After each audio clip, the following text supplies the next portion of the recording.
ನೋಡಿ ರಾಷ್ಟ್ರೀಯ ಸ್ವಯಂ ಸೇವಕ ಸಂಘದ 100 ವರ್ಷ ತುಂಬಿದೆ.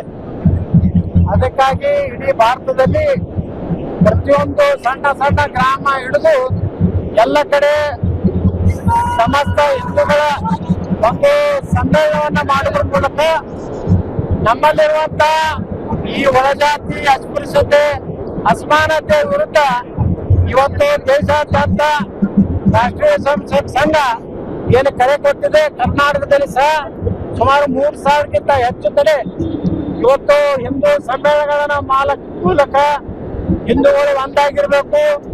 ಇವತ್ತಿನ ಜಾಗತಿಕ ಪರಿಸ್ಥಿತಿಯಲ್ಲಿ ಯಾವ ರೀತಿ ಈ ಇಸ್ಲಾಂ ಭಯೋತ್ಪಾದನೆ ಜಗತ್ತಿನಲ್ಲಿ ಇವತ್ತೇನು ಒಂದು ದೊಡ್ಡ ಒಂದು ಸವಾಲಾಗಿದೆ, ಅದಕ್ಕೆ ನಾವೆಲ್ಲ ಒಂದಾಗದೆ ಇದ್ದಿದ್ರೆ ಇವತ್ತು ನಾವು ಭಾರತ ಹಿಂದೂ ರಾಷ್ಟ್ರ ಉಳಿಲಿಕ್ಕೆ ಸಾಧ್ಯ ಇಲ್ಲದಂತ ಸಂಕಲ್ಪದೊಂದಿಗೆ ಪ್ರತಿಯೊಂದು ವಾರ್ಡ್ನಲ್ಲಿ ಪ್ರತಿಯೊಂದು ಓಣಿಯಲ್ಲಿ ಸಹ ಇವತ್ತು ಹಿಂದೂ ಸಮ್ಮೇಳನವನ್ನ ನಾವು ಮಾಡ್ತಾ ಇದ್ದೀವಿ. ಕೆಲವರು ಟೀಕೆ ಮಾಡ್ತಾ ಇದ್ದಾರೆ. ಟೀಕೆ ಮಾಡೋರು ಪಾಕಿಸ್ತಾನ ಏಜೆಂಟ್ರು, ಈ ದೇಶಕ್ಕೆ ಹುಟ್ಟಿದವರಲ್ಲ. ಅವರು ಸಾಬರದ ಟೀಕಾ ಮಾಡೋದಿಲ್ಲ. ದೇಶದ್ರೋಹಿ ಮತ್ತು ನಮ್ಮ ದೇಶದಲ್ಲೇ ಇದ್ದು ಇಸ್ಲಾಮವನ್ನ ಪುಷ್ಟೀಕರಣ ಮಾಡುವಂತ ರಾಜಕಾರಣಿಗಳು ಇದನ್ನ ಟೀಕೆ ಮಾಡ್ತಾರೆ. ಆದ್ರೆ ಯಾವ ನಿಜವಾದಂತ ಭಾರತೀಯದಾನೆ ಯಾವನ ಬಲ್ಲಿ ಹಿಂದುತ್ವದ ರಕ್ತದೆ ಅವ್ರು ಯಾರು ಟೀಕೆ ಮಾಡುತ್ತಾರೆ. ಶಿವಲಿಂಗೇಗೌಡರು RSS ಅವಹೇಳನಕಾರಿ ಶಿವಲಿಂಗೇಗೌಡರು ನೋಡ್ರಿ, ಅವ್ ಏನ್ ತಿಳಿತದ ಶಿವಲಿಂಗೇಗೌಡರು ಈ ರೀತಿ ಅವರು ಸಂಘದ ಹೆಸರು ತಗೊಂಡಿದ್ದು ಬಹಳ ಅತ್ಯಂತ ವಿಷಾದ. ಯಾಕಂದ್ರೆ ರಾಷ್ಟ್ರೀಯ ಸ್ವಯಂ ಸೇವಕ ಸಂಘ ಯಾರನ್ನು ಟೀಕೆ ಮಾಡೋದಾಗಲಿ ಯಾರನ್ನು ವ್ಯಕ್ತಿ ಪೂಜೆ ಮಾಡೋದನ್ನಾಗಲಿ ಸಂಘ ಮಾಡುವುದಿಲ್ಲ.